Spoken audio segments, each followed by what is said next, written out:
A'udzu billahi minasyaitonir rajim. Bismillahirrahmanirrahim. Assalamualaikum warahmatullahi wabarakatuh.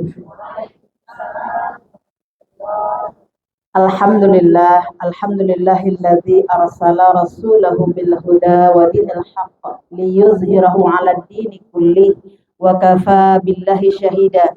Asyhadu an la ilaha illallah wahdahu la syarikalah wa asyhadu anna Muhammadan abduhu wa rasuluhu la nabiyya ba'dah. Raditu billahi rabba wa bil islami dina wa bi Muhammadin nabiyya wa rasula. La ilaha illallahul halimul karim. La ilaha illallahul aliyyul azim. La ilaha illallahu rabbus samawati sab'i wa rabbul arsyil karim. La ilaha illallahul halimul karim. Subhanallah. Tabarakallahu rabbul arsyil azim. Walhamdulillahi rabbil alamin. Fafahamnaha Sulaimana wa kullan ataina hukman wa ilman. وسخرنا مع داود الجبال يسبحنا وطير كنا فاعلين يا حي يا قيوم يا رب موسى وهارون ويا رب محمد صلى الله عليه وسلم اللهم ارزقنا الفهم والحكمة والعقل برحمتك يا أرحم الراحمين يا مجيب السائلين اللهم نور قلبي بنور هدايتك نبينا محمد صلى الله عليه وسلم كما نورت الأرض بنور شمسك أبدا أبدا أبدا برحمتك يا أرحم الراحمين يا مجيب السائلين.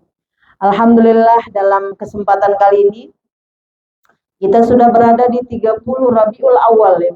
Tanpa terasa bulan Rabiul Awal telah berakhir ya, 30 hari berlalu, 30 Rabiul Awal 1446 Hijriah. Dan kita ketahui banyak sekali peristiwa-peristiwa yang terjadi di bulan Rabiul Awal ini, dan yang tertinggi adalah lahirnya baginda Muhammad sallallahu alaihi wasallam. Mudah-mudahan kita yang mengikuti pengajian ini dan seluruh keturunan kita mendapat syafaat kelak di yaumil akhir dari Rasulullah sallallahu alaihi wasallam, karena dijanjikan bahwa orang-orang yang mencintai Rasulullah sallallahu alaihi wasallam, orang-orang yang hidup di atas sunnah Nabi kita Muhammad sallallahu alaihi wasallam, maka dipastikan insya Allah akan berjumpa dengan Nabi kita Muhammad sallallahu alaihi wasallam. Dan dalam kesempatan kali ini kita akan bahas tentang syafaat ya. Syafaat yang akan diberikan Rasulullah sallallahu alaihi wasallam, dan siapa-siapakah orang-orang yang akan mendapat syafaat itu. Karena siapapun yang mencintai Nabi insya Allah dengan rahmat Allah, dengan karunia Allah, maka dia akan diselamatkan baik selama di dunia maupun selama di akhirat. Makanya di dalam kajian Islam, syafaat itu juga dibagi dua. Ya, ada syafaat dunia, ada syafaat di akhirat. Nah, kita akan bahas, namun sebelumnya kita lihat dulu di dalam surah Al-Kahfi sebagai salah satu dasar kita bagaimana kita harus mencintai agama ini.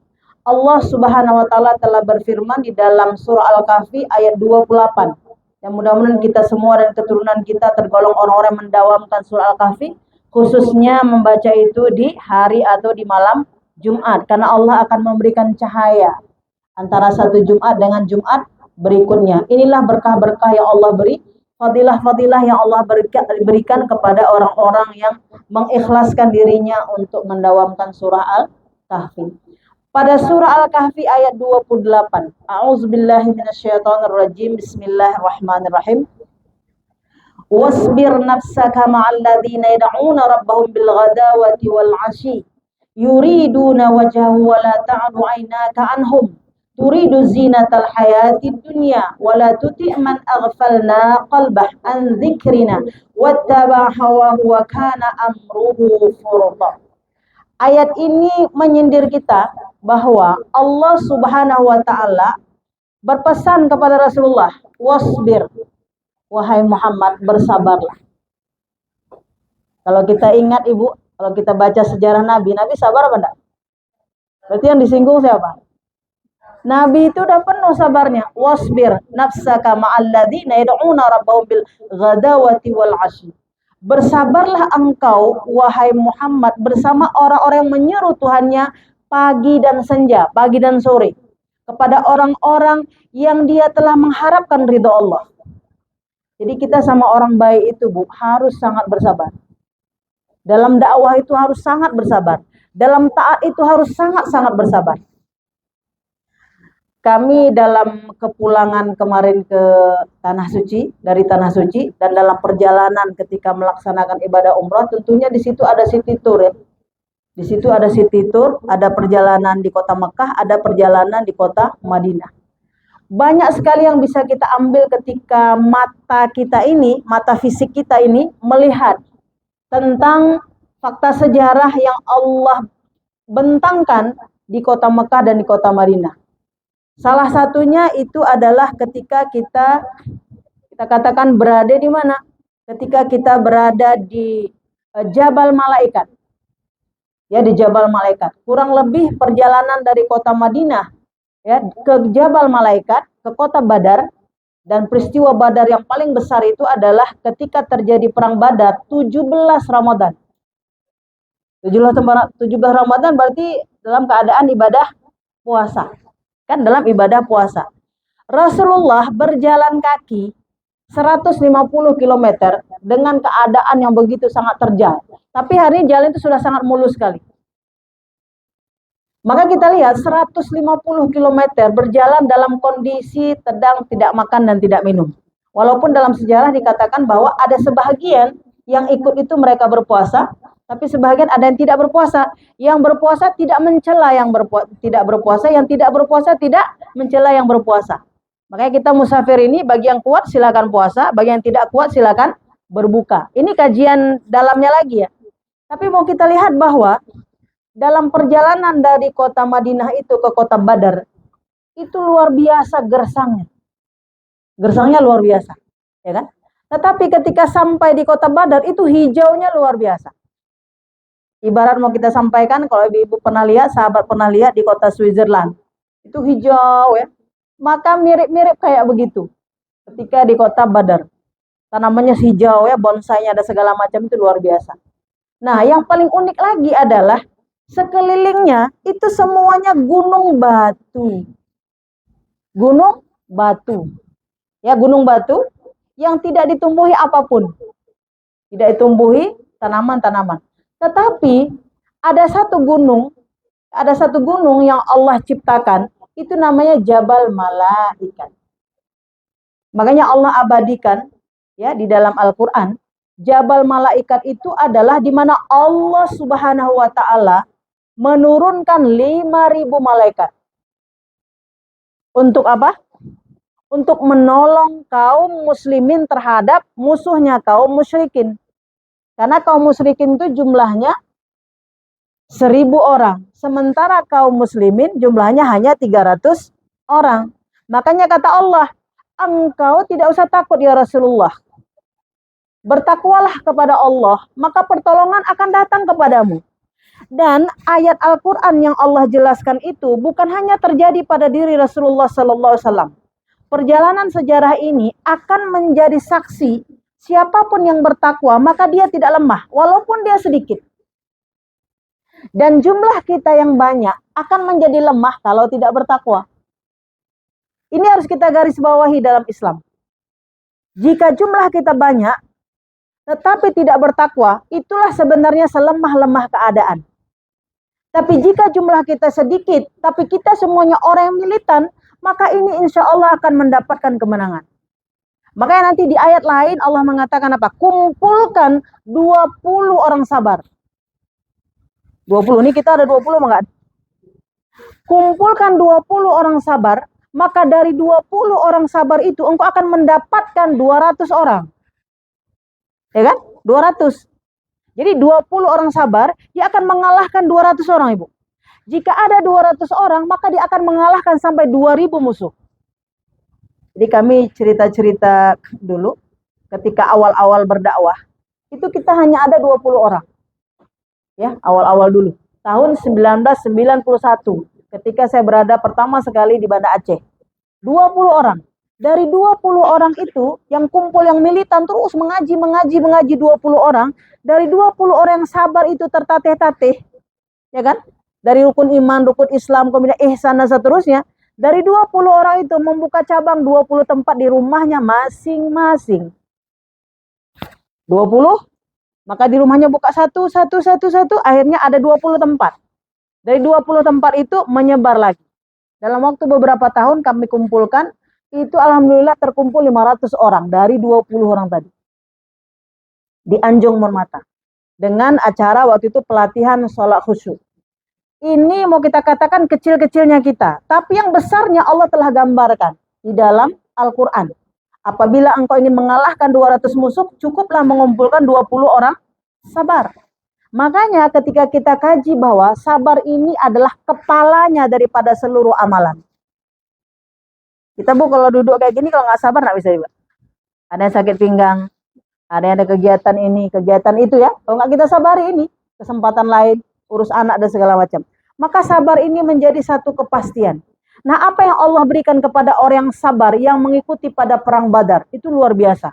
Orang-orang yang pada ikut pada perang Badar itu dicintai oleh Allah dan menjadi orang-orang pilihan. Dan jangankan orangnya, sampai gunungnya pun tidak terbuat dari batu. Tapi gunungnya dari pasir yang sangat halus dan sangat indah. Makanya mungkin kita kirimkan foto itu sebagai saksi bahwa begitulah indahnya daripada Bukit Badar atau Jabal Badar. Tetapi bukan batu. Ya, bukan batu. Begitulah halusnya kalau kita lihat bagaimana Allah menciptakan malaikat. Maka malaikat Allah turunkan sebagai bukti bahwasanya Allah tetap menolong agama ini. Allah tetap menolong agama ini. Dengan apa? Dengan menurunkan 5.000 malaikat. Tetapi kata Allah, yang ikut berperang 3.000 malaikat. Yang 2.000 lagi kemana? Yang 2.000 lagi masih berdiam di situ. Maka barang siapa yang datang ke Badar, insya Allah akan mendapatkan rahmatnya, akan mendapatkan karunia-Nya. Makanya kota Badar itu begitu tenang, begitu sejuk dan seterusnya. Rahmat yang Allah berikan kepada orang-orang yang ikut memperjuangkan agama ini ketika terjadi di Badar. Itu terjadi kapan Ibu? 17 Ramadan pada tahun kedua Hijriah. Makanya ketika mata kita ini Allah berikan izinkan untuk melihat langsung, itu ada yang Allah ingin sampaikan kepada kita. Salah satunya adalah hudan, petunjuk dan hidayah. Makanya perjalanan sejarah menunjukkan kepada kita bahwa ibadah umroh itu adalah ziarah. Ziarah untuk menziarahi tempat-tempat di mana Rasulullah SAW memperjuangkan agama ini. Dalam hukum syariatnya, umrah itu adalah dengan kita mengambil miqat. Kemudian kita tawaf, kemudian kita sa'i, kemudian kita tahallul, tertib melaksanakan semua itu, maka mendapatkan umrah yang mabrur, umrah yang makbul, balasannya adalah surganya Allah Subhanahu wa taala. Tapi fadilah lain, Allah mengatakan bahwa akan ditingkatkan keimanan dari keimanan yang telah ada. Ya Bu ya, kita naik kelas. Semuanya dengan izin Allah. Nah, di ayat ini Allah mengatakan wasbir nafsaka ma'alladzina yad'una rabbahum bil ghadawati wal 'asyi. Bersabarlah engkau wahai Muhammad ketika engkau menyeru kepada Tuhanmu dan tinggalkanlah orang-orang yang lalai. Ingat ya, sahabat semua, kita hidup ini ada orang tekun, ada kurang tekun, ada yang sangat tekun. Di sini kita tidak boleh bersama kepada orang yang lalai. Maka dikatakan walisanan zakiran. Hendaklah lisan kamu berzikir kepada Allah. Waktumu, tenagamu, pikiranmu itu tertuju kepada sesuatu yang bermanfaat untuk agama Allah. Jadi kalau kita bersahabat, kalau kita berkawan, yang sahabat ini tidak bisa mendekatkan kita kepada Allah, wa a'rid anil jahilin. Lalui saja. Demikian juga waktu. Apabila waktu kita ini tidak bisa kita manfaatkan kepada yang baik-baik, maka itulah kerugian yang nyata. Makanya di dalam Islam dikatakan bahwa siapakah yang disebut dengan sahabat? Sahabat tertinggi kita adalah Rafiqul A'la, Allah Subhanahu wa taala, yang sangat setia mendengar keluh kesah kita. Betul nggak? Kalau kawan, ala ada bosan aku dengar. Itu aja pun diceritanya. Kan kalau kawannya gitu kan, hari ini dia cerita, Bu, saya lagi ini kali, besok gitu lagi, ala udah, kok datang dia pasti cerita itu. Ya kan? Tapi kalau sama Allah, Allah tidak pernah bosan mendengar cerita kita. Nggak pernah bosan Allah mendengar cerita kita. Bahkan di dalam Islam, hukum doa itu wajib. Doa itu adalah menyampaikan segala keluh kesah kita dan berharap mengadukannya kepada Allah. Mau ngadu setiap saat pun boleh. Tapi jangan kepada manusia. Manusia 3 kali aja kita kabarkan berita yang sama, dia nggak mau terima lagi. Ya kan? Makanya hanya kepada Allah Subhanahu wa taala. Nah, dikatakan bahwa orang-orang yang mendekatkan diri kepada Allah, siapakah sahabat yang kita ambil di dunia ini? Apabila sahabat itu mampu menambah ilmu pengetahuan. Ya, menambah ilmu. Kalau kita duduk di sampingnya, bertambah-tambah ilmu kita. Yang kedua, apabila kita duduk di sampingnya, bertambah kedekatan kita mengingat Allah Subhanahu wa Ta'ala, yang mengingatkan kita kepada akhirat. Saya mau bilang sama kawan-kawan, kira-kira kalau kita duduk di kafe, masuk kita sama-sama minum kopi, ada yang mengingatkan kita ke akhirat? Bu, di padang mahsyar nanti, Bu, begini, ada. Duduk ibu di kafe, ya kan, makan bakso, makan ini, makan itu, ada, Bu?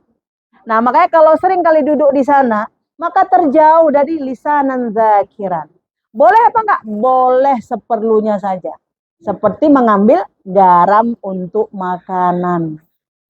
Tapi selebihnya kita fokus kepada bersahabat orang-orang yang ketika kita dekat dengannya mengingatkan kita kepada Allah Subhanahu wa Ta'ala. Dan tempat yang paling baik mengingatkan kita kepada Allah adalah di majelis ilmu. Karena kalau di kafe yang kita bilang faqalallahu ta'ala apa, Bu, bekah? Ya kan? Kita duduk-duduk kan, Bu?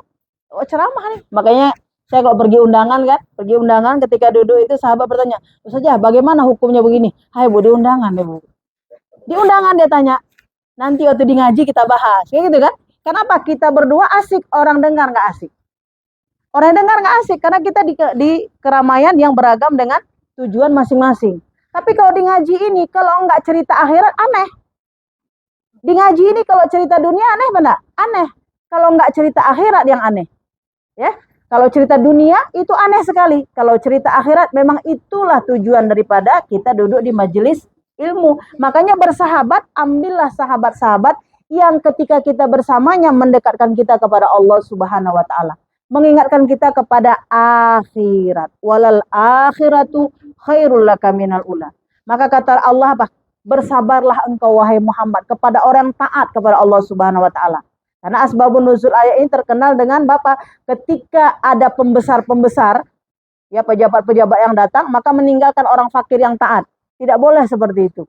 Maka orang yang dekatnya dengan Allah itu sangat dekat, itu diutamakan. Harus diutamakan karena itulah yang membawa kepada keselamatan. Tapi Allah ingatkan kita di sini, wala tuti' man aghfalna qalbah. Maka jauhilah orang-orang yang hatinya lalai kepada Allah Subhanahu wa Ta'ala. Nah, jadi kalau kita bilang boleh nggak kita berkawan? Berkawan boleh, bersahabat tidak boleh. Kita berkawan sama orang lalai boleh, bersahabat tidak boleh. Karena kalau kita berkawan sehelo saja, menjenguknya sakit ya. Kemudian kita menolongnya dan seterusnya. Tapi duduk berlama-lama tidak dibolehkan. Kenapa? Nanti kita akan mengiyakan perbuatannya. Ya, mengiyakan perbuatannya. Makanya dalam Islam, siapa sahabat kita yang paling setia? Kalau kita katakan yang tertinggi adalah Allah Subhanahu wa Ta'ala. Yang kedua adalah Rasulullah Sallallahu Alaihi Wasallam. Makanya dalam sejarah kita lihat bahwa Nabi Muhammad Sallallahu Alaihi Wasallam kalau kita pelajari, sungguh adalah hamba Allah yang termulia yang sangat sabar luar biasa. Dan Rasulullah dalam kaitannya tidak pernah memukul siapapun kecuali di dalam perang. Ya, Rasulullah tidak pernah marah siapapun kecuali agama ini diinjak-injak. Kira-kira kalau kita ambil satu sabarnya Nabi saja ketika Nabi tidak marah. Kita satu hari berapa kali kita marah? Ya kan? Satu hari berapa kali kita marah? Rasulullah 63 tahun hidup sekalipun tidak pernah berdusta. Kita gaji diri kita dulu. Jangan kita bilang tetangga saya nggak usah, kita diri kita aja. Diri kita saja. Ada pernah kita dusta?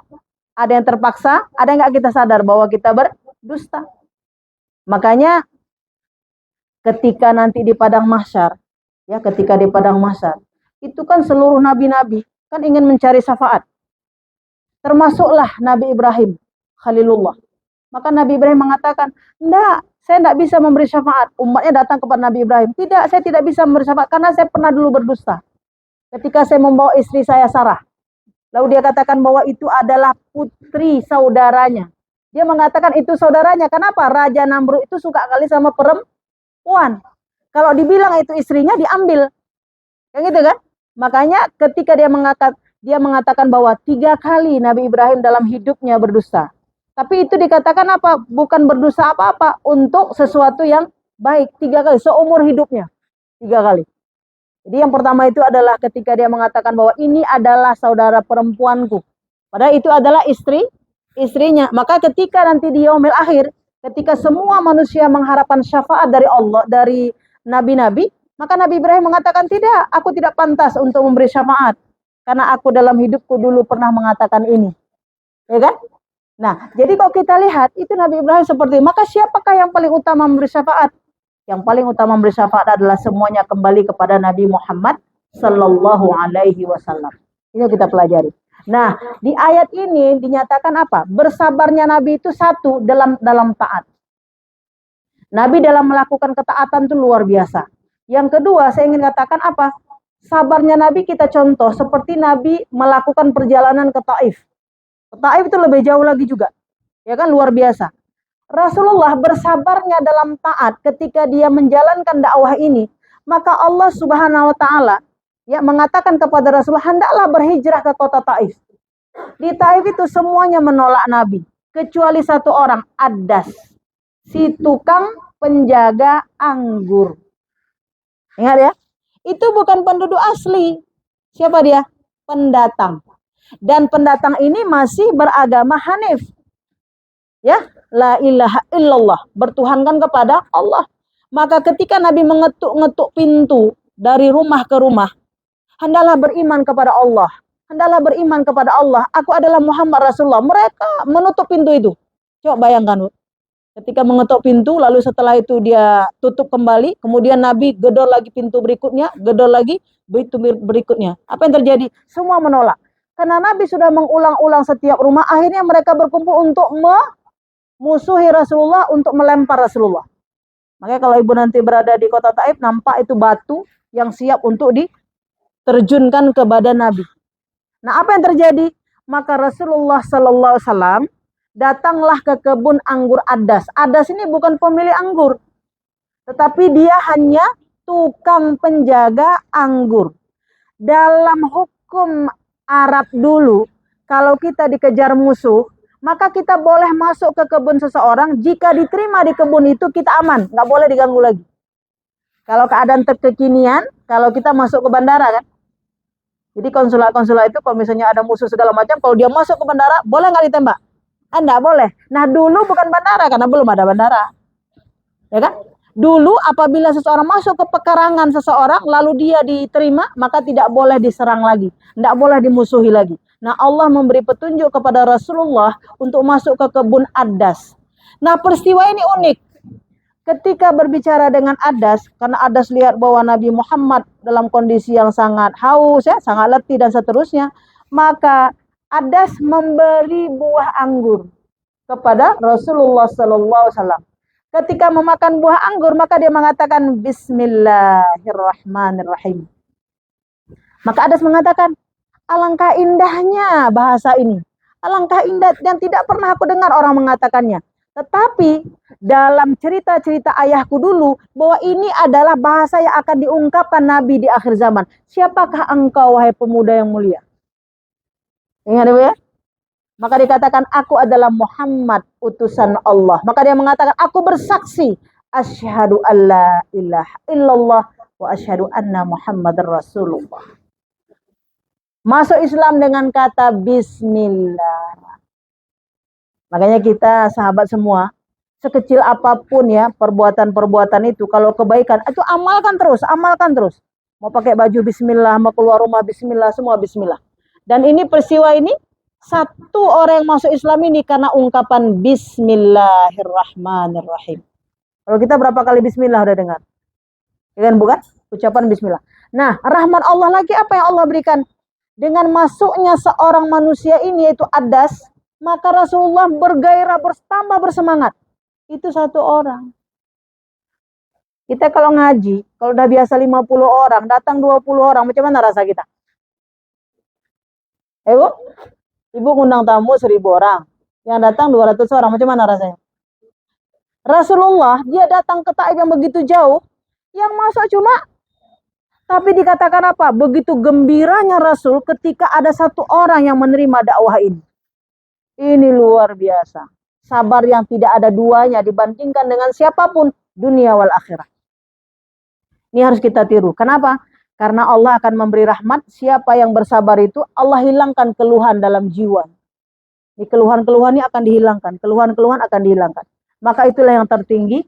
Uswah kita Rasulullah Sallallahu Alaihi Wasallam. Bergembira sekali dia ketika Adas masuk dalam agama ini.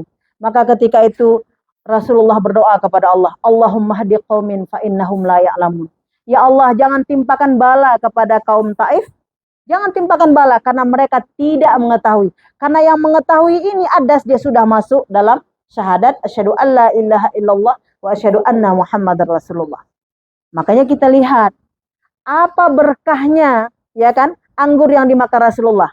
Kalau kita datang ke Taif, di bawahnya ada pohon anggur ya kan? Anggur sini beda sama anggur sana kan? Anggur di Taif kecil-kecil manis sama enggak? Manisnya luar biasa.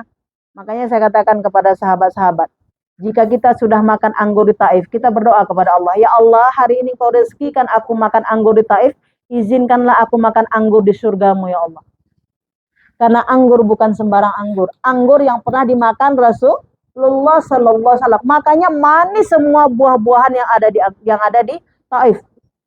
Makanan-makanan yang ada di Taif, buah-buahannya itu luar biasa ranum-ranumnya. Ya kan Bu Yani? Ya ranum. Walaupun di sini ada semangka, di sana ada semangka, di sini ada pisang, sana ada pisang, tapi berbeda rasa. Nah, bagaimana bedanya lagi rasa makanan di surga? Jadi kalau udah disentuh Rasulullah, semuanya berkah. Makanya bertabaruklah kita dengan apa-apa yang telah disentuh oleh Rasulullah Sallallahu Alaihi Wasallam. Jadi perjalanan ke sana itu bukan sembarang city tour, tapi kita menapaki bagaimana Rasulullah pernah menginjakkan kakinya dengan berjalan kaki. Dengan begitu kita katakan semangat yang tinggi, kita berharap dapatlah kita anugerah mencintai Rasulullah dan mencintai sepak terjangnya Rasulullah Sallallahu Alaihi Wasallam. Jadi anggur sana lumayan sangat manis. Nah, maka yang pertama tadi Rasulullah begitu sangat menyabari untuk menjalankan dakwah ini. Dan tentunya kita dakwah di masing-masing, ya kan, dalam rumah tangga kita masing-masing, bagaimana kita memerintahkan, mengajarkan kepada anak kita dengan bersabar. Untuk terus mengaji, untuk terus sholat, untuk mencintai agama ini, mencintai Allah, mencintai sunnahnya, mencintai kehidupan yang berlandaskan kepada syariat-syariat Allah Subhanahu wa Ta'ala. Karena Rasulullah dulu belum ada pengikutnya. Kalau sekarang kita udah ada komunitasnya, kita sekarang tinggal pilih, ya kan Bu? Mau Senin, mau Selasa, mau Rabu, mau Kamis, tinggal pilih. Tapi dulu pada masa Rasulullah itu tidak ada. Orangnya tidak ada yang mau didakwahi. Orangnya tidak ada. Hari ini orangnya ada, gurunya ada. Bertemu orang itu dengan gurunya, maka dia akan dapat hidayah dari Allah Subhanahu wa Ta'ala. Makanya kita hidup di akhir zaman ini lebih mudah. Lebih mudah karena sudah ada pelajaran orang-orang sebelum. Dulu ada nggak orang sebelum dia? Sebelum di Taif itu ada nggak orang yang memeluk? Tidak ada. Tapi kalau kita hari udah ada ceritanya. Nah, makanya dikatakan apa? Rasulullah Sallallahu Alaihi Wasallam begitu sangat sabarnya. Yang pertama adalah sabar dalam taat. Yang kedua, Rasulullah begitu sabar dalam musibah-musibah yang terjadi. Maka kawan-kawan semua, apabila ada musibah, sesuatu yang tidak mengenakkan, maka kita diperintahkan oleh Allah tetap tabah. Ya, tetap tabah. Karena yahdillah, sesungguhnya Allah akan memberi hidayah, yahdi qalbah. Allah akan memberikan hidayah kepada apapun yang Allah timpakan kepada kita. Gitu ya. Wasta'inu bis-sabri was-shalah wa innaha lakabiratun illa 'alal khashiin. Maka minta tolonglah engkau dengan sabar dan sholat. Makanya sabar Rasul taat. Karena hari ini kalau kita tidak pada hujah yang kuat, hidayah yang tinggi, kalau kena musibah banyak sekali pelariannya. Banyak sekali pelariannya. Maka orang bilang, kalau musibah, kumpullah sama kawan-kawan. Jangan menyendiri. Pas kumpul, ketawa ketiwi. Tidak menambah kepada takwa kita kepada Allah. Ya kan? Carilah teman. Cari teman kalau tidak tepat, maka dia akan beralih kepada kemaksiatan. Apalagi kita yang perempuan, misalnya musibah apa? Musibah meninggal suami misalnya. itu juga bisa menjadikan satu kemaksiatan kalau tidak ada hujah yang tinggi. Kenapa? Kita ada masa iddah untuk menunggu di dalam rumah. Betapa banyak hari ini muslimah-muslimah yang tidak mengkaji Islam secara konsisten, secara tegas. Suaminya meninggal, dia langsung keluar rumah. Ya kan? Karena tidak ada ilmu tentang itu. Ketika suaminya meninggal, maka dia masih berhias, dia masih kita katakan kesana kemari. Bahkan ada yang datang ke majelis ilmu. Hukumnya boleh apa enggak? Berdiam dulu di rumah, mengistighfari diri dan mengistighfari untuk suaminya, menjadi penolong untuk suaminya. Tapi kalau ini tidak konsisten kepada Islam, itu berat. Karena kita nggak keluar rumah kan, 4 bulan 10 hari. Ada pernah nggak keluar? Cuti kita cuma 12 hari. Ya kan, Bu? Cuti kita cuma 12 hari. Ada yang pernah nggak berbedak 7 hari. Tapi ketika pada waktunya nanti ternyata suami dipanggil oleh Allah, maka itu nggak boleh berbedak selama masa iddah. Nggak boleh pakai perhiasan, nih cincin-cincin nggak boleh pakai. Ya kan? Nggak boleh pakai. Tapi kalau itu tidak kita pelajari dengan hidayah Allah, dengan izin Allah, itu berat. Tapi kalau sudah ada pemahaman bahwa ketika kita melaksanakan itu, maka itu ada ganjaran surga, maka enggak apa-apalah, simpan dulu. Nanti setelah waktunya maka kita baru kita lalui. Maka dikatakan apa? Sabarnya Rasulullah tabah ketika menghadapi cobaan dan ujian. Dan yang paling tinggi mendapat cobaan itu adalah Rasulullah Shallallahu Alaihi Wasallam. Ketika masih kecilnya sudah nggak ada lagi ayahnya, nggak ada lagi ibunya, nggak ada lagi kakeknya, nggak ada lagi pamannya, gitu kan, Bu? Nah, makanya ketika peristiwa Isra dan Mi'raj itu sudah nggak ada pamannya, sudah tidak ada lagi istrinya. Maka Allah Subhanahu Wa Taala memi'rajkan Rasulullah Sallallahu Alaihi Wasallam dengan tabah. Kemudian apalagi orang-orang yang bisa bersabar itu dicontohkan oleh Nabi Muhammad Sallallahu Alaihi Wasallam, tidak ada lain bahwa bersabar itu adalah dengan melakukan ibadah yang dilandaskan kepada ilmu. Itulah kewajiban menuntut ilmu. Karena seluruh amal ibadah ini baru bisa kita sabari kalau ada ilmu. Kalau nggak ada ilmu, nggak bisa kita sabari. Ada kepayahan-kepayahannya. Ya kan? Seperti kemarin kita waktu ambil miqat, nggak boleh ini, nggak boleh itu. Ya kan? Nggak boleh bercelak, nggak boleh berbedak, nggak boleh pakai sepatu, nggak boleh ini ya bagi laki-laki. Nah, kita tidak biasa seperti itu. Tapi karena kita udah pelajari hukum syariatnya, oh mudah saja. Insya Allah dengan izin Allah itu kita sabari. Kenapa? Tahu ada ilmunya, balasannya surganya Allah. Kita hanya menahan kurang lebih 1 jam, 2 jam, tapi balasannya surganya Allah. Maka kita bisa sabari. Tapi kalau tidak ada ilmunya, itu kepayahan yang bersangatan. Sama juga, Bu, seperti hari ini kita mendidik dan membesarkan anak. Bagi seorang ibu yang tidak tahu fadilah daripada membesarkan, mendidik anak, itu satu kepayahan. Kasih makannya, antar sekolahnya, pergi pagi jemput lagi, Bu ya. Antar pagi jemput lagi, kayak gitu kan? Tetapi kalau kita tahu ucapan bismillah saja yang kita ajarkan kepada anak, Fatihah saja yang kita ajarkan ke anak, ketika kita telah tiada nanti, ucapan itulah yang menyelamatkan kita dari neraka jahanamnya Allah. Ya kan, Bu? Meminyaki rambut anak saja, meminyaki rambut. Ini ada nggak yang masih minyaki rambut anaknya? Nggak ada lagi, udah gede-gede ya. Ingat, Bu, kecil-kecil dulu anak kita. Ada nggak ibu-ibu yang setiap pagi meminyaki rambut anak? Meminyaki rambut anak saja disebutkan apa? Barang siapa yang meminyaki rambut anaknya dengan penuh kasih sayangnya, maka 3 parit jauhnya dia dari neraka jahanam. 1 paritnya seluas langit dan bumi. Tapi seringnya kan kalau sekarang, kalau nggak pakai iman gimana? Mbok, tolong minyaki rambut. Ya kan? Kakak, tolong minyaki rambut si adik. Disuruh siapa ya? Yang tinggal di rumah, yang bantunya di rumah itu meminyaki rambut anaknya. Bukan diminyakinya tapi kan udah saya gaji, Bu. Betul. Tapi ternyata kita ambil hanya waktu 5 menit, 5 menit itu surganya kita. Nah, bagi ibu yang dulu belum minyaki rambut anak, beristighfarlah kita. Kita minta ampun, ya, minta ampun. Tapi jangan harap waktu kita tua, anak itu minyaki rambut kita. Jangan harap. Tapi kalau waktu kecilnya kita minyaki rambut anak kita, maka waktu tuanya anak itu akan, yang mana yang perlu kami ini kan? Karena itu akan berbalik surga dunianya sebelum dapat surga akhiratnya. Makanya bersabarnya Nabi dengan ilmu. Dan ilmu tertinggi adalah ilmu Allah, ilmu ma'rifatullah. Maka di sini katakan ilmu tertinggi, ilmu yang paling agung, ilmu ma'rifatullah. Makanya yang paling Allah benci pada manusia, dia bisa menuntut ilmu lainnya, baca buku segede apapun, tapi tidak membaca ilmu Allah. Ilmu Allah itu ada dalam Al-Quran. Karena dalam Al-Quran akan dipelajari sejarah-sejarah. Terutama siapa, Bu? Sejarah para nabi dan rasul. Sejarah tentang agama ini, bagaimana Allah menciptakan makhluk, bagaimana Allah menciptakan langit dan bumi, dan bagaimana Allah menciptakan alam akhirat. Ada dunia, ada akhirat. Makanya bersabar dengan ilmu. Ilmu yang kita maksud adalah ilmu ma'rifatullah. Sifat-sifat Allah, keagungan Allah, dan kebesaran Allah. Dan yang membawa agama ini adalah Muhammad sallallahu alaihi wasallam. Makanya kita lihat, orang-orang yang mencinta Nabi, maka dia akan mendapat syafaat. Dikatakan bahwa apakah itu syafaat? Syafaat itu adalah pertolongan Allah dan tertolaknya segala macam mudarat. Perlu nggak kita? Perlu? Perlu. Ya kan? Syafaat itu. Syafaat itu dibagi dua. Ada syafaat dunia, ada syafaat akhirat. Jadi kalau di dunia ini kita diringankan, Ibu. Ini yang kecil-kecil lah. Kalau kita kenduri ada yang tolong. Ada nggak? Kalau kita sakit kaki ada yang bawakan kita.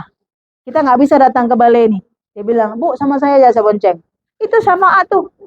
Yang kita pikir, oh karena aku baik makanya bukan. Ya, karena aku baik, karena aku pernah nolong orang. Bukan. Itu Allah yang kasih agar engkau semakin bersyukur kepada Allah. Kita tidak punya pakaian, ada orang yang ngasih pakaian. Kita nggak bisa masak, ada orang yang masakkan. Ada nggak ibu-ibu di sini sekarang nggak bisa nyuci, ada yang nyucikan? Mesin cuci itu syafaat kecil-kecil tuh, Bu. Ya kan? Kalau kita nyuci udah berapa jam kita habis waktu? Masukkan ke dalam mesin, putar sendiri, mati sendiri dia. Itu syafaat kecil-kecil yang diberikan Allah Subhanahu wa taala. Ya kan? Syafaat kecil-kecil. Nah, kalau kita mengaji ada tempatnya. Kalau kita belajar ada tempatnya. Kalau kita bertanya ada gurunya. Itu syafaat kecil-kecil. Ada yang menunjukkan kita ke jalan Allah. Ada yang membantu kita ke jalan Allah. Itu syafaat kecil-kecil yang ada di dunia yang akan tersambung kepada syafaat besar. Tapi kalau di dunia ini itu pun tidak dapat, jangan harap di akhirat dapat syafaat. Jangan harap dapat syafaat. Di dunia ini 24 jam atau hidup 63 tahun, tidak tahu di mana majlis ilmu. Itu jangan harap dapat syafaat di yaumil akhir. Umur kita udah 63 tahun, ditanya sama kawan, di mana ngetem tiap Jumat? Ya, saya duduk di rumah lah. Pulang kantor di rumah lah. Itu kalau belum tobat, jangan harap mendapat syafaat di yaumil akhir. Kenapa Allah bilang, jangan engkau sia-siakan waktu. Karena Bu, dari seluruh ayat yang Allah beri ini, enggak cukup waktu 63 tahun untuk mempelajarinya, enggak cukup. Enggak cukup dia. Apalagi terhadap orang yang sia-sia, ya kan? Enggak cukup. Doa begitu banyak harus kita hafal. Ayat harus banyak yang kita baca, ya kan? Enggak cukup, apalagi bagi yang berleha-leha. Nah, jadi ada syafaat dunia, ada syafaat akhirat. Ada syafaat kecil, ada syafaat besar. Makanya syafaat kecil ini kita butuh, terlebih syafaat akhirat. Namanya apa? Syafaatul kubra. Syafaatul kubra itu adalah di mana Allah Subhanahu wa taala mengizinkan kepada Rasulullah untuk menyelamatkan umat-umat Islam, hamba-hambanya daripada kemelaratan penderitaan padang mahsyar. Ya, padang mahsyar. Salah satunya, Bu, kita udah bahas pada pertemuan-pertemuan sebelumnya. Orang-orang selama di padang mahsyar, bergeraknya dia dari alam barzahnya ke padang mahsyar, ada yang mengatakan sampai 40 tahun lamanya. Sementara satu hari alam akhirat 50.000 tahun alam dunia.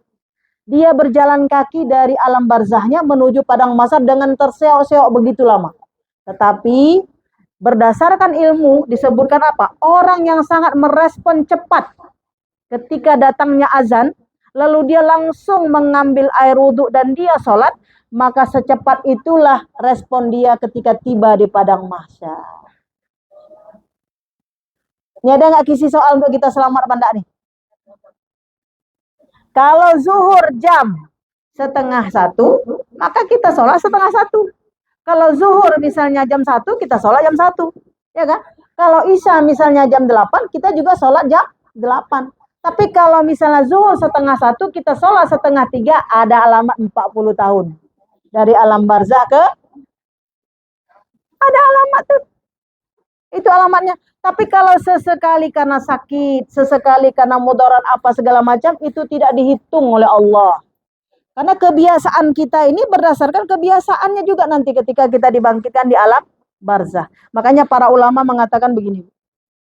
Jika kita diperintahkan untuk sholat malam, kita tertidur, kemudian kita diperintahkan sholat tahajud, kan?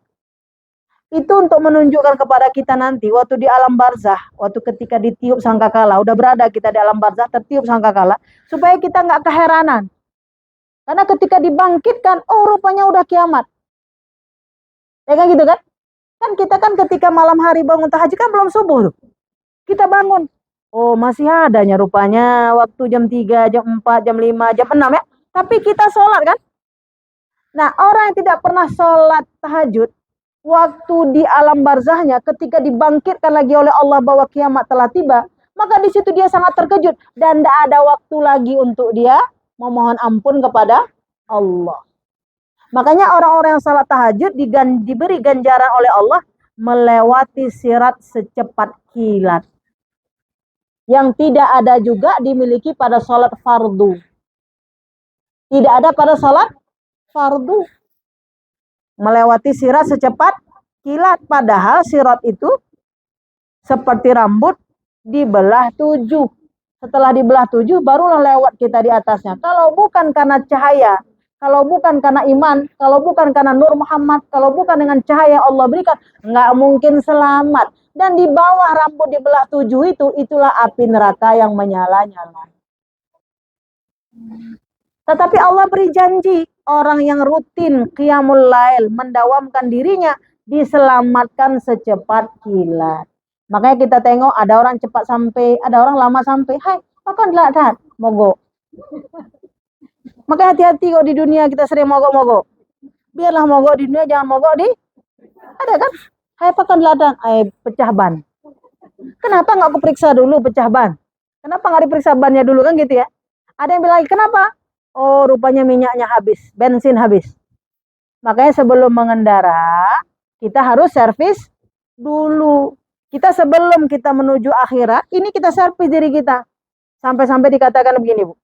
Orang yang tidak pernah lapar, nggak pernah lapar di dunia ini, dia nggak pernah lapar. Saking kayanya dia nggak pernah lapar. Itulah orang yang paling lapar di yaumil akhir. Takar-takarlah diri kita. Makanya jangan engkau minta miskin. Ini bodoh pula. Oh kalau gitu miskin aja lah aku. Bukan. Bagaimana kita meminta kepada Allah kelapangan rezeki, tapi dari kelapangan rezeki itu kita berpuasa. Baik berpuasa wajib maupun puasa sunnah. Dari puasa sunnah itu maka kita melapar-laparkan diri dengan waktu yang telah ditentukan, ya kan?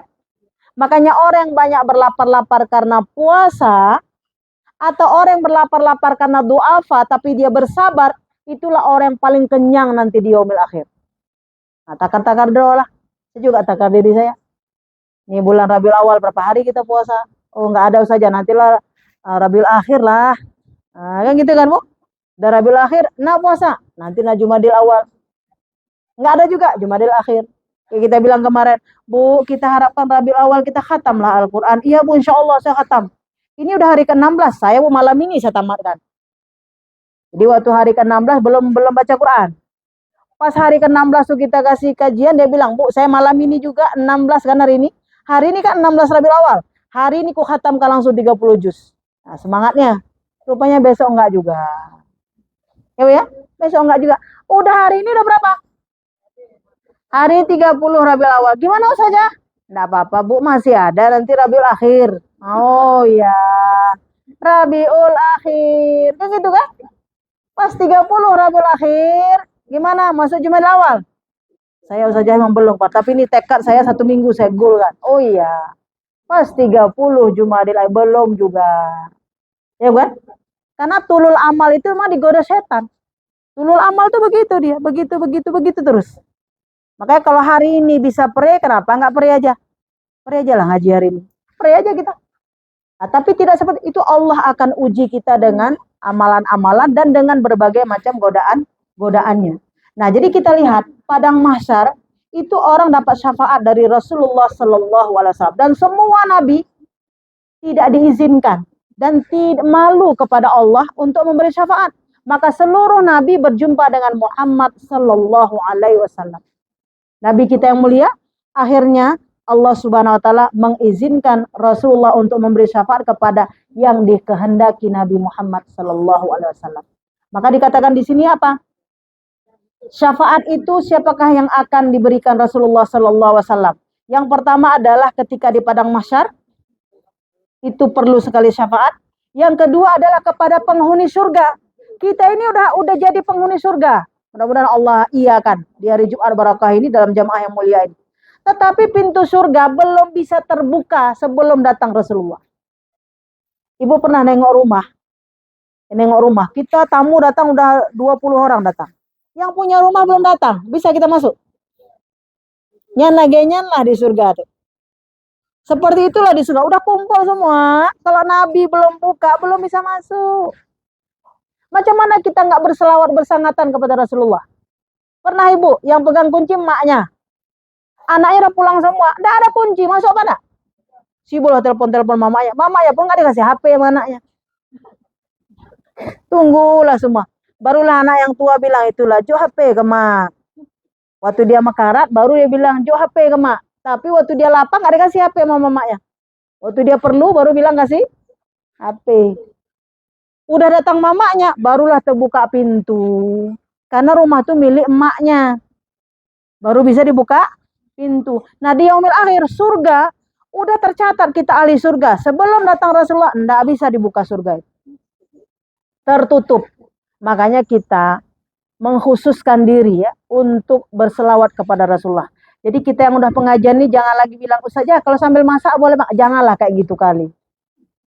Kalau sambil nonton bisa nggak saja selawat, janganlah kayak gitu kali. Karena apa? Rahmat selawat itu besar sekali. Pakai jilbab yang bagus, menutup aurat ya. Kalau hari Jumat pakai mukena yang bagus. Cari mukena, jangan mukena yang hari Kamis. Mukena hari Jumat, cari yang baru, yang masih dilipat di dalam lemari. Cari. Kemudian kita berwudu, pakai mukena, pakai baju bagus, berselawat. Allahumma salli wa sallim ala sayyidina Muhammadin abdika wa nabiyyika wa rasulika nabiyil ummi wa ala alihi wa sahbihi wa sallim taslima. Baca 100 kali. Ulang lagi. Sallallahu ala Muhammad sallallahu alaihi wasallam, sallallahu ala Muhammad sallallahu alaihi wasallam. Terus sampai air mata kita menetes, sampai rasa haru kita masuk, sampai zuk kita datang, baru kita selesaikan. Jangan disambil. Walaupun disambil-sambil itu diterima juga. Ibu ya, diterima juga. Tapi itu tidak sepadan dengan syukur kita kepada Allah Subhanahu Wa Taala ketika di yaumil akhir nanti diselamatkan. Kemudian syafaat itu kapan diperlukan lagi? Ketika orang beriman masuk dalam neraka. Ya kan Bu? Ingat nih. Ketika orang beriman, apakah orang beriman akan masuk ke dalam surga? Iya, orang beriman akan masuk ke dalam surga. Sebelum itu dia singgah dulu dalam neraka. Karena apa? Orang-orang beriman pun melakukan dosa. Coba tanya, misalnya gini aja lah.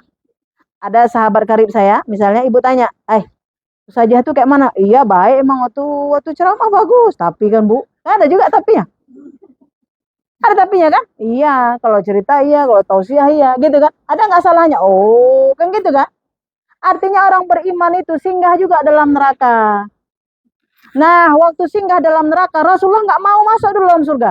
Nggak mau. Ya Allah, masih ada umatku. Rasulullah, kata Allah, udah selesai. Jangan sujud lagi, udah selesai. Tidak. Ini sirat ibu, siratal mustaqim. Rasulullah ini nggak mau masuk ke dalam surganya sebelum orang beriman yang dalam neraka itu dikeluarkan oleh Allah. Maka dikatakan apabila sebesar biji zarrah pun ada iman dalam kalbumu, maka Allah akan menarikmu melalui syafaat Rasul. Tapi ditarik itu bertahap. Nah, ada tahap 1, ada tahap 2, ada tahap 3. Yang misalnya parah kali sampai sholat 5 waktu pun mungkin tunggu dulu lah ya.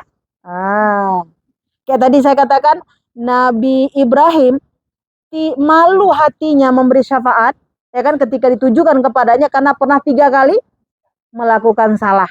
Padahal itu nggak salah, karena dia menyelamatkan diri. Nah kalau kita berapa kali? Kita buat salah berapa kali? Kan gitu kan? Ini perumpamaan untuk menggandengkan kepada kita, saking bersangatannya kita harus berselawat kepada Rasulullah.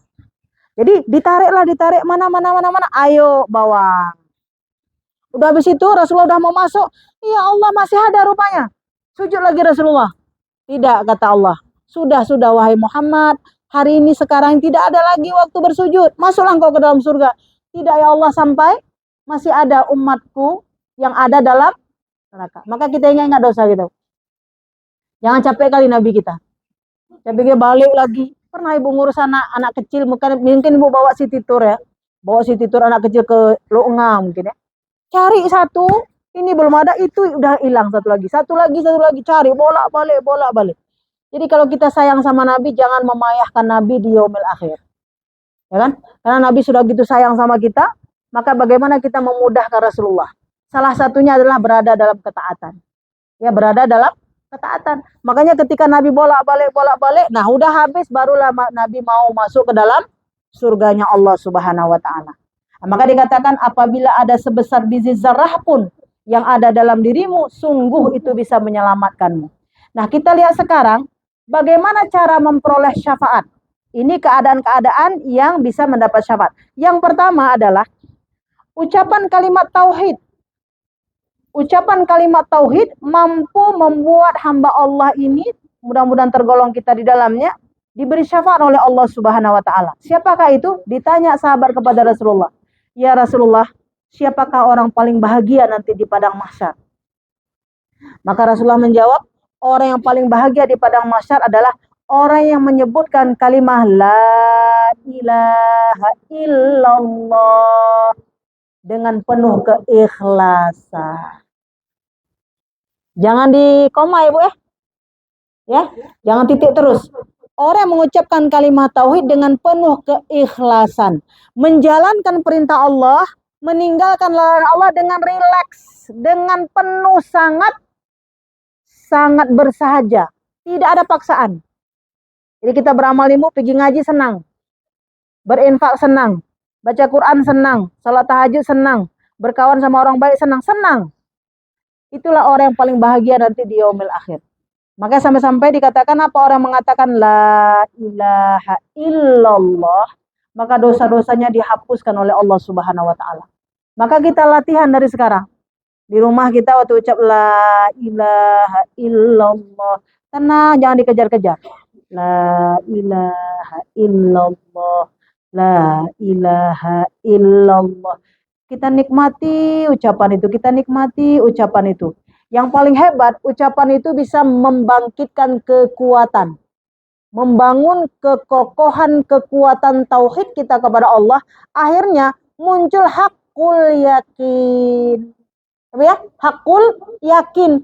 Yakin kepada apa? Yakin nerakanya Allah, yakin surganya Allah, yakin kita dapat pertolongan dari Allah. Kita kalau bilang la ilaha illallah itu yakin kali Allah itu berpihak sama kita. Jadi kalau ada nggak badan kita terasa gini Bu? Kayaknya nggak kuat pergi besok nih. Ada nggak? Kalau nggak ada berarti kita malaikat. Ada nggak rasa Kak? Mengantar anak pergi sekolah, ya Allah demam-demam meriang-meriang nih, kayaknya nggak kuat nih saya nih. Orang bilang Bu minum vitamin ini, minum vitamin itu, bukan vitamin iman minum. Ya, itu kita minum. La ilaha illallah. Sekali enggak, 10 kali, 20 kali, 30 kali, 100 kali, 1000 kali. Itu kuat sendiri. Itu udah janji Allah. Ya, itu udah janji Allah. Dan itu akan terimplementasi dalam amal-amal yang lain. Makanya ciri khas orang beriman semangat. Ya kan? Semangat dia. Ciri khas orang beriman itu. Oke, tanya, Bu ada pergi ngaji? Tengok keadaan lah dulu. Kalau sehat-sehat nih, pergi. Ya kan? Tapi kalau orang beriman, Bu ada pergi ngaji? Insya Allah. Gitu dia. Ada ibu bukan kawan gitu, ngajak kawan. Bu, besok kita kayaknya ada rapat. Tengok besok lah ya, kayaknya nih badan agak ini sikit. Gitu ya. Tapi orang beriman, Bu gimana? Ke masjid kita, insya Allah. Ya gitu kan Bu? Insya Allah langsung. Maka nanti Allah akan kasihkan kekuatan insya Allah itu kepada dirinya. Kekuatan kebaikan, kekuatan modalnya, kekuatan kita bilang kemampuannya, itu Allah akan berikan. Tapi kalau dianya ragu, enggak. Makanya dihilangkan dengan kalimat tauhid la ilaha illallah keraguan pada diri. Yang muncul ada hakul yakin, keyakinan bahwa kita akan sampai. Sampai pada satu titik bahwa kita mendapat pertolongan Allah Subhanahu wa taala. Yang kedua, siapakah orang mendapatkan syafaat di yaumil akhir? Orang yang ketika azan berbunyi, lalu dia mendengarkannya, lalu ketika selesai azan dia berdoa, Allahumma rabba hazihi da'wati tammah wassalatil qa'imah ati sayyidana Muhammadanin wasilata wal fadilata, dan seterusnya sampai akhir. Itu Bu, hebat sekali fadilahnya. Fadilah daripada membaca doa setelah azan itu mampu menjadi sebab di yaumil akhir kita dapat syafaat. Makanya waktu azan jangan ngomong lagi. Waktu azan jangan ngomong lagi. Dan selesai azan, semua kita kan punya orang tua. Ya kan? Adam yang nggak punya orang tua kan? Kan nggak ada Adam di sini. Semua kita punya orang tua. Setelah itu angkat tangan, Allahumma gfirli zunubi wali walidayya warhamhuma kama rabbayani shaghira. Kemarin saya terhenyuh, mudah-mudahan ini menjadi rahmat untuk kita semua. Kemarin tuh ketika tawaf saya bilang sama anak saya, nak, berdoa nak, berdoa. Bunda, kalau ikram tawaf sendiri, nggak ada doa lain yang ikram bacakan kecuali Allahumma gfirli zunubi wali walidayya warhamhuma kama rabbayani shaghira. Begitulah Bunda 7 putaran kecuali di Rukun Yamani sampai Hajar Aswad. Saya Masya Allah, Engkau kabulkan ya Allah, karena mamanya saya. Kan mamanya saya. Saya bilang, saya pun belum buat begitu untuk mama saya, kan gitu kan. Nah, makanya saya ulang, Allahumma gfirli zunubi wali walidayya. Karena anak saya rupanya buat saya untuk begitu. Saya belum buat kayak begitu. Ya kan Bu? Setiap kali tawaf, dia mengatakan Allahumma gfirli zunubi wali walidayya. Karena kalau udah berdoa untuk orang tua, pasti Allah merahmati dirinya. Ini kan masing-masing kita dengan yang Allah izinkan dapat akal itu kan Bu. Tapi kalau misalnya kita bilang belum dapat izin itu kan kita berdoa, ya Allah berikanlah kepintaran kepadaku, berikanlah kebaikan, berilah begini ya Bu ya. Tapi anak ini mengambil wasilah, kalau kita udah minta ampun untuk kedua orang tua, maka Allah pasti mengampuni kita. Kalau kita sudah diridhoi orang tua, pasti Allah meridhoi kita. Cukup ini, maka Allah akan include kulluhu, semuanya mendapatkan. Ini Bu ya. Nah, di sini siapakah orang dapat syafaat? Orang yang ketika ba'da azan, nih sebentar lagi azan, Allahumma rabba hazi. Berarti Bu, berapa Allah kasih umur sama kita? 63 tahun. Kurangi 15 tahun. Kecil-kecil kita kan nggak ingat kita dulu. Kecil-kecil kita dulu. Makanya hendaklah kita buat rumah yang dengar kita azan. Kita buat rumah, di rumah kita tuh kita dengar azan setiap hari. 1 hari 5 kali. Karena ada rumah yang nggak terdengar azan. Pindah cari rumah baru. Cari rumah baru. Atau disiasati, buat di HP. Ya, zuhur, subuh, maghrib, isya. Yang setiap kali azan kita dengar, rupanya itu luar biasa. Hari ini Bu, di alam barzah sangat banyak orang sudah menyesal. Kalau kita lihat kaji-kaji ini, yang dulu dia ketika azan tidak membaca doa. Dan banyak nggak kita bergaul, kita dengar itu? Banyak nggak? Terutama pas kita datang tamu. Kita kalau datang tamu cerita sama tamu datang kan? Cerita, bunyilah azan. Ada, kita angkat tangan, Allahumma rabba hazi. Ada? Manalah ada. Kecuali datang ustadznya situ. Tengok ustadz, mak nggak enak pula aku ada ustadz. Allahumma rabba hazi. Nanti kita yang ngaji-ngaji ini, kalau datang ke rumah kawan, pas bunyi azan, stop. Maka kita Allahumma rabba hazi. Maka kawan ini malu. Oh, dia pun angkat tangan. Dia pun angkat tangan. Akhirnya terbiasa. Kalau nggak terbiasa, kita yang aneh. Kita duduk di warung kopi, habis aja kita angkat tangan, Allahumma rabba hazi. Hai, kepo Ibu ya? Bukan Ibu ya? Itu kan? Oh, mungkin dia kena musibah. Bukan, kamu yang musibah nggak baca. Doa selesai, azan. Itu syafaat. Dan itu ringan kali kan Bu? Itu kan ringan kali. Tapi setan tahu itu berat kali balasannya. Makanya setan menghalau. Jangan kau sebut Allahumma rabba. Jangan sebut. Dan dikatakan orang-orang yang tidak mendengar azan akan klo nanti. Di yaumil akhir. Waktu dipanggil, hai umat Nabi Muhammad. Dia klo. Dia tinggal di situ. Banyak kan orang tinggal di bandara. Ada tengok? Di bandara, pesawat naik. Pesawat Garuda, Citylink, ini naik. Dia tinggal. Hai Pak Korban aja. Belum dipanggil, klo. Iya Bu, ada jamaah umroh tinggal sampai 12 orang. Dia bilang apa? Ini rahmat juga untuk kami saja. Kenapa? Kami digantikan pesawat. Lah iyalah, digantilah pesawat lain. Tapi orang yang ganti kan rugi. Ya kan bukan? Kenapa? Waktu disuruh naik dia tidak. Kenapa tidak dengar? Asik dengan kegiatannya. Jadi di dunia ini gitu juga, ada asik dengan kegiatannya. Waktu azan, jangankan ke masjid, jauh azan pun tidak. Jadi amal kecil tapi pahalanya luar biasa. Dan ini kalau kita nggak di majlis taklim nggak dapat Ibu. Nggak dapat. Kalau nggak di majlis taklim. Ada yang ingatkan Ibu di warung kopi begini? Anda. Kalau kita baca saja, iya betul kita baca. Tapi dia tidak masuk ke dalam kalbu kita. Makanya kita jaga kali. Ketika kita dengar azan, maka kita akan berdoa kepada Allah. Dan akhiri dengan berdoa untuk kedua orang tua kita. Insya Allah kalau kita berdoa untuk kedua orang tua kita, ketika orang tua kita sudah berada di alam barzakh, maka dengan senangnya dia menerima setiap 5 waktu sholat. Dan disebutkan apa Bu? Cukuplah kedurhakaan kamu kepada kedua orang tuamu jika ba'da sholat engkau tidak mengucapkan Allah maghfirli zunubi wali walidayya warhamhuma kama rabbayani shaghira. Jadi nggak cukup kasih makannya, nggak cukup kasih ini, enggak. Tapi yang paling penting adalah selamatnya di alam barzakh, selamatnya di alam akhirat. Dan doa seorang anak itu luar biasa pentingnya, luar biasa, yang bisa menyelamatkan kedua orang tua kita. Dan kita bisa berkontribusi untuk itu. Jadi senantiasa berdoa setelah azan. Kemudian apa? Yang seperti hari ini, hari Jumat, memperbanyak selawat. Bukan berselawat, memperbanyak selawat. Banyak sekali selawat. Jadi selawat itu adalah menjadi sebab nanti kita dikumpulkan dengan Nabi Muhammad SAW. Makanya Bu, insya Allah Jumat depan itu kan tanggal 11. Ya, Jumat depan tanggal 11. Itu di Jumat yang sama seperti ini, insya Allah kita akan peringati Maulid Nabi besar Muhammad SAW melalui ibadah selawat.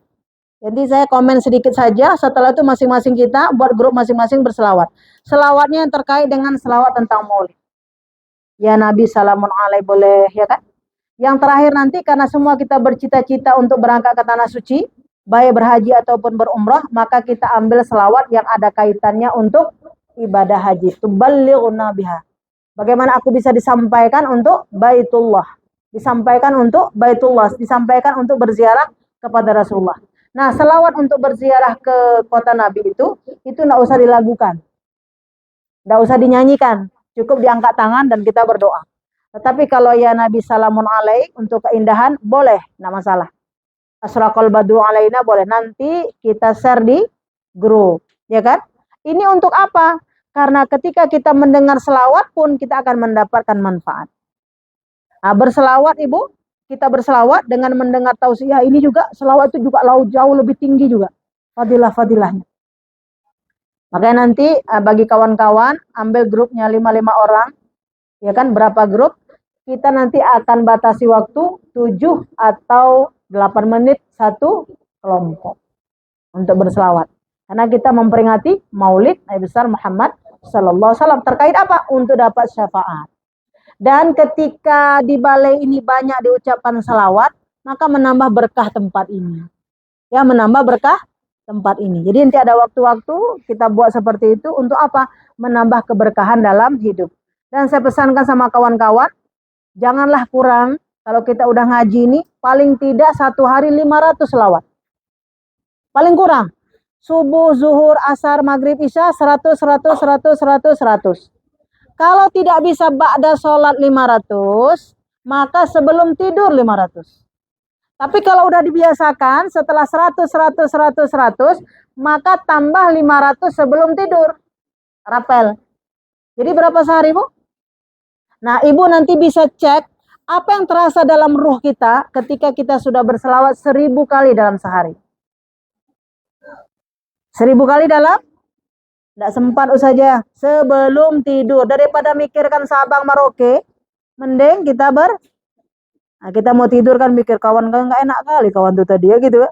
Mikir si Polan. Ini kenapa begini ya. Nah, ambil selawat 500 kali. Jadi macam mana caranya, Bu? 100 di waktu fardu, ba'da subuh, ba'da asar, ba'da maghrib, ba'da isya, ya kan, ba'da zuhur. ini 100, 100, 100. Jika sudah bisa ini, sebelum tidur tambah 500. Jadi berapa? 1000. Tapi kalau 100-100-nya belum bisa, nggak usah 1000 dulu. Pingsan nanti. Ya kan? Jadi kita latih naik tangganya. Nah, yang udah berhasil 1000, alhamdulillah. Itulah nanti orang yang paling beruntung di dalam hidupnya, baik di dunia maupun di akhirat. Akan banyak syafaat yang dia dapat. Makanya banyak ibu lihat, orang yang tidak bisa berangkat, bisa jadi berangkat. Ya kan? Dengan salawat. Orang yang seharusnya tidak bisa, jadi bisa. Orang yang seharusnya sakit, tapi jadi sehat. Kenapa? Berkah disebut nama Muhammad Sallallahu Alaihi Wasallam. Itu berkahnya luar biasa. Dan itu nggak pakai modal apapun kecuali iman. Nggak modal apapun. Kalau kita pergi umrah kan modalnya apa, Bu? Bayar tiket. Kalau selawat apa modalnya? Orang bisu pun bisa selawat. Di kalbunya kan? Orang bisu kan bisa selawat. Ini selawat nggak ada modal apa-apa. Kecuali kecintaan kepada Rasulullah Sallallahu Alaihi Wasallam. Dan usahakan ketika berselawat, bayangkan bagaimana sifat baiknya Rasulullah. Bayangkan bagaimana terpujinya Rasulullah. Sehingga tanpa kita sadari, air mata kita keluar. Itu menjadi saksi terpadamnya neraka jahanam kita. Tapi kalau air mata belum keluar, usahakan lagi. Usahakan lagi. Usahakan lagi. Karena kalau air mata kita udah keluar berselawat, itu menjadi tanda-tanda bahwa neraka diri kita itu sudah dipadamkan oleh Allah Subhanahu wa Ta'ala. Tapi kalau masih biasa-biasa saja, seperti itulah biasanya Rasulullah kepada kita. Tapi kalau kita sudah sangat bersangatan, itu menunjukkan bahwa kecintaan Nabi pun sudah sampai kepada kita. Dan semua kita baru ikhtiar, harus berdoa kepada Allah. Dan orang berselawat ternyata bukan dirinya saja, ternyata anak cucunya pun akan dirahmati oleh Allah Subhanahu wa Ta'ala. Ya, dirahmati oleh Allah Subhanahu wa Ta'ala. Makanya ketika kita pergi ke kota Nabi, itu tenang ya. Karena ada jasa Rasul. Walaupun orang tidak berselawat, orang nggak pernah marah di Madinah. Nggak terkeluarkan kemarahannya. Kenapa? Ada jasa Rasulullah. Berkah jasa Rasulullah Sallallahu Alaihi Wasallam. Nah, yang berikutnya Ibu, siapakah orang-orang yang akan diberi syafaat kelak di yaumil akhir? Yang tadi saya katakan yang pertama, orang-orang yang membaca surah Al-Kahfi ketika di hari Jumat. Nah, ini kita pesan sama anak-anak kita. Kita pesan sama anak kita bahwa hari Jumat, maka sisihkan waktu, sempatkan waktu untuk kita bisa membaca surah Al-Kahfi. Kalau boleh kita tadabbur surah Al-Kahfi. Dan salah satu doa dalam surah Al-Kahfi yang sangat spektakuler kali adalah Rabbana atina min ladunka rahmah wa hayyi' lana min amrina rasyada. Ya Allah, berilah aku rahmat dari keadaanku ini. Kadang kita tuh macam-macam, Ibu. Ada yang baik di suami, nggak baik di anak. Ada baik di anak, nggak baik di suami, ya Bu ya. Ada dia bisa sholat tapi nggak sedekah. Ada sedekah nggak bisa ini. Keadaan yang macam-macam. Tapi kata Allah apa? Berdoalah engkau kepada Allah, bimbinglah aku ya Allah di keadaan ini. Jadi keadaan apapun yang Allah beri kepada kita, ujungnya husnul khatimah. Ujungnya baik. Rabbana atina min ladunka rahmah wa hayyi' lana min amrina rasyada.